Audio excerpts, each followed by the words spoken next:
За сайн байцгаана уу? Та бүхэнд энэ өдрийн мэндийг хүргэе. Би K-Mortgage компанид ажилладаг баян мөхөн зээлийн mortgage-ийн зээлийн зөвлөхөр ажилладаг. За өнөөдөр би та бүхэндээ home equity гэдэг энэ талаар мэдээлэл оруулах шийдлээ. За юу юм бэ гэхээр home equity гэж юу юм бэ гэхээр таны байрны өнөөгийн зах зээлийн үнэлгээ, за таны байран дээр байгаа зээлийн үлдэгдэл хоёрын зөрүүг home equity буюу та өөрөө тэр байран дээр хөрөнгийг одоо хоригдуулж явдаг гэсэн үг. Тэгэхээр юу гэж жишээ авч үзэл тайлбарлаа. Жишээ нь та байраа 300 мянгаар аваад за тэгээд хэсэг хугацааны дараа үлдэгдэл нь зээлийн чи үлдэгдэл за 250 мянган долларын үлдэгдэлтэй бай гэж бодъё л тоо. За тэгэнгүүт яг өнөөдрийн зах зээлийн таны байрны үнэлгээ за 400 мянга болсон бай гэж бодъё.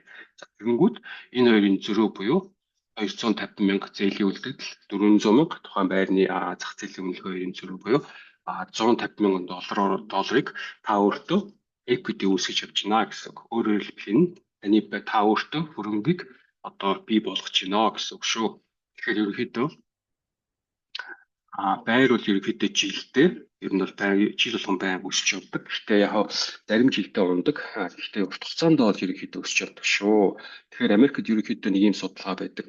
Сүүлийн 10 жилийн байдлаар байрны үнэлгээ за нэг дунджаар 7% өссөн байдаг. Гэхдээ энэ бол яг Америк даяар шүү. Зөвхөн Чикаго Illinois биш. Тэгэхээр та бүхэн бодоод үзээрэй. Байр авна гэдэг маань хамгийн зөв одоо хөрөнгө оруулалт юм шүү гэдгийг хэлсэн зүйтэй байхаа. За ингээд та бүхэн өдрийг сайхан өнгөрүүлээрэй. Баярлалаа.